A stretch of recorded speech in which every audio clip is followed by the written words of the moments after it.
সকলোকে নমস্কাৰ জনাই আজিৰ ভিডিঅ'টি আৰম্ভ কৰিবলৈ লৈছোঁ। আজি আমি আলোচনা কৰিম ঘোষা অৰ্থাৎ গৰিষ্ঠ সাধাৰণ উৎপাদকৰ বিষয়ে। এতিয়া গৰিষ্ঠ সাধাৰণ উৎপাদক আমাৰ স্কুলবিলাকৰ 6ষ্ঠ 7ম শ্ৰেণীত যথেষ্ট প্ৰয়োজন হয়। লগতে এই বিষয়ে পিছৰ ক্লাছবিলাকতো দৰকাৰী হয়। সেয়ে আজি আমি আলোচনা কৰিম গৰিষ্ঠ সাধাৰণ উৎপাদক অৰ্থাৎ ঘোষা কেনেদৰে নিৰ্ণয় কৰা হয়। কোনো সংখ্যাবিলাকৰ আমি ঘোষাও কেনেধৰণে নিৰ্ণয় কৰোঁ, তাৰ কাৰণে আমি আজি দুটা পদ্ধতিৰ বিষয়ে আলোচনা কৰিম। সেই পদ্ধতি দুটা প্ৰথমতে আমি এটা কৰিম উৎপাদক বিশ্লেষণ কৰি আৰু আন এটা কৰিম চুটি হৰণৰ নিয়মেৰে। এতিয়া যিটো উৎপাদক বিশ্লেষণ কৰি তাত আমি কোনো সংখ্যাৰ উৎপাদকবিলাক নিৰ্ণয় কৰি ল'ম প্ৰথমতে। তাৰপিছত সেই সংখ্যাবিলাকৰ উৎপাদকবিলাকৰ সাধাৰণ উৎপাদক আমি উলিয়াই ল'ম। এতিয়া গৰিষ্ঠ সাধাৰণ উৎপাদক মানে কি কৈছে, আমি কি বুজোঁ তাত, যে গৰিষ্ঠ মানে সকলোতকৈ ডাঙৰ, সাধাৰণ মানে সকলোতে থকা, আৰু উৎপাদক মানে ইয়াৰ আগৰ ভিডিঅ'বিলাকত মই উৎপাদকৰ বিষয়ে দিয়া হৈছে। সেই ভিডিঅ'বিলাক চালে গম পাবা যে উৎপাদক কি, গুণিতক কি, সেইবিলাক দিয়া আছে। আজি আমি চাম কেৱল কেনেধৰণে গৰিষ্ঠ সাধাৰণ উৎপাদক অৰ্থাৎ ঘোষা বা হায়েষ্ট কমন ফেক্টৰ এইটো নিৰ্ণয় কৰা হয়। আমি সেই বিষয়ে আলোচনা কৰিম। প্ৰথমতে মই দুটা সংখ্যা লৈছোঁ, এটা উদাহৰণৰ দ্বাৰা মই বুজাৰ চেষ্টা কৰিছোঁ। ধৰি লোৱা হ'ল যে দুটা সংখ্যা 63 আৰু এটা ধৰি ল'লোঁ 105 105। এই দুটা সংখ্যাৰ যদি আমাক কয় যে ঘোষাও নিৰ্ণয় কৰা, তেতিয়া আমি কি কৰিম? প্ৰথমতে আমি 1 নম্বৰ পদ্ধতিত কৈছোঁ উৎপাদক বিশ্লেষণ কৰি। আমি যদি 63 উৎপাদক বিশ্লেষণ কৰোঁ, উৎপাদক বিশ্লেষণ কৰি দেখুৱাইছোঁ এইপিনে ধৰা 63 321 হ'ব 3 × 7, অৰ্থাৎ 63 উৎপাদক বিশ্লেষণ কৰিলে আমি পাম 3 × 3 × 7।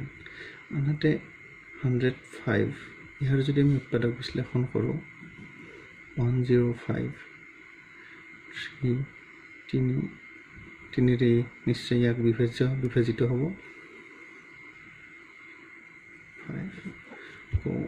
5 7 কি পালোঁ 3 × 5 × 7। ইয়াতে আমি দুয়োটাতে থকা সাধাৰণ উৎপাদক কি পালোঁ, এটা পালোঁ 3 আৰু এটা পালোঁ 7। ইয়াত এইটোত নহ'ব, কাৰণ ইয়াত এটা পাইছোঁ 3 এটা পাইছোঁ 5, গতিকে আমাৰ কমন উৎপাদক হ'ল 3 আৰু 7। এতিয়াকে আমি ক'ব পাৰোঁ যে নিৰ্ণয় ঘোষা বা গৰিষ্ঠ সাধাৰণ উৎপাদক হ'ব 3 × 7 অৰ্থাৎ 21। ইয়াৰ আমি ঘোষাও পালোঁ 21। মই আন এটা উদাহৰণ লৈছোঁ। এইটো নিয়মতে উৎপাদক বিশ্লেষণ কৰি আমি ধৰি ল'লোঁ দুটা সংখ্যা, দুটা হওক বা তিনিটা হওক, যিকোনো সংখ্যাৰ একেই হ'ব। তিনিটা হ'লে ইয়াত আৰু এটা সংখ্যা আহিব, আৰু আমি উৎপাদকবিলাক উলিয়াই ল'ম। ঠিক তেনেধৰণে কৰি যাম। আন এটা সংখ্যা লৈছোঁ 12 আৰু 18। এই দুটা সংখ্যাৰ যদি আমাক উৎপাদক বিশ্লেষণ কৰোঁ, তেতিয়া কি হ'ব 12 2 × 2 × 3 18 হ'ব। এই উৎপাদক বিশ্লেষণবিলাক আগতে মই দিছোঁ, গতিকে আজি আৰু নতুনকৈ উৎপাদক বিশ্লেষণ নকৰোঁ, ভিডিঅ'টো যথেষ্ট দীঘলীয়া হৈ যাব। 18 হ'ব 2 × 3 × 3। আমি ইয়াতে পূৰণ কৰিও চাব পাৰোঁ এইখিনি, যে 3 3 × 9 9 2 × 18 3 2 × 6 6 2 × 12। এতিয়া আমাৰ এই দুটাত আমাৰ কমন কি থাকিল 2 আৰু 3, গতিকে আমি ক'ব পাৰোঁ এটিকে নিৰ্ণয় ঘোষা 2 × 3 অৰ্থাৎ 6। এতিয়া আমি 2 নম্বৰ পদ্ধতিলৈ যাওঁ, যে চুটি হৰণৰ নিয়মেৰে। চুটি হৰণৰ নিয়মেৰে আমি কেনেধৰণে কৰিম, ইয়াৰ কাৰণে মই দুটা উদাহৰণ ল'ম। চুটি হৰণৰ নিয়মেৰে আমি কেনেধৰণে উৎপাদক বিশ্লেষণ কৰি আমি উলিয়াব পাৰিম। এটা আমি উদাহৰণ লৈছোঁ, ধৰক 36 আৰু 84 দুটা সংখ্যা লৈছোঁ। ইয়াত আমি কেনেধৰণে কৰিম, চুটি হৰণবিলাক যেনেধৰণে কৰা হয় ঠিক একেধৰণে কৰিম। 36 দুটাকে 2ৰে বিভাজিত হ'ব 18 গুণ 36 2 4 গুণ 8 2 গুণ 4 আকৌ 2ৰে বিভাজিত হ'ব 2 9 গুণ 18 21 হ'ব আকৌ এবাৰ 3ৰে যাব 3 গুণ 9 3 7 গুণ 21 3 7 এই দুটা সংখ্যা কিন্তু আর কোনো সংখ্যাৰে বিভাজিত নহয় অৰ্থাৎ দুটাৰে সাধাৰণ বিভাজ্য নাই গতিকে আমি ইয়াতে পালো সাধাৰণ ভাজক কি পালো সাধাৰণ ভাজক 2 ইয়াত সাধাৰণ ভাজক পালো 2 আকৌ ইয়াতে সাধাৰণ ভাজক পালো 3 গোটেইকেইটা আমি পূৰণ কৰি দিলে যেটো পাম হেতুই হ'ব কোখাও এটাকে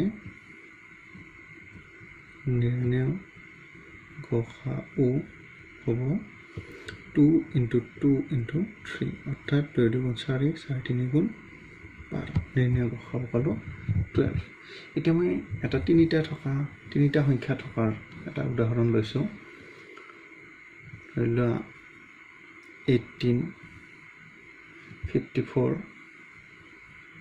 81 তিনিটা থাকিলে একে পদ্ধতি 18 54 81 গোটেইকেইটাকে হৰণ যোৱা সংখ্যা আমাৰ 3 3 6 গুণ 18 3 18 গুণ 54 3 2 গুণ 6 21 হ'ল 3 7 গুণ 21 আকৌ 3ৰে যাব গোটেইকেইটাকে হৰণ 3 2 গুণ 6 3 6 গুণ 18 3 9 গুণ 27 ইয়াৰ সাধাৰণ ভাজক পালো 3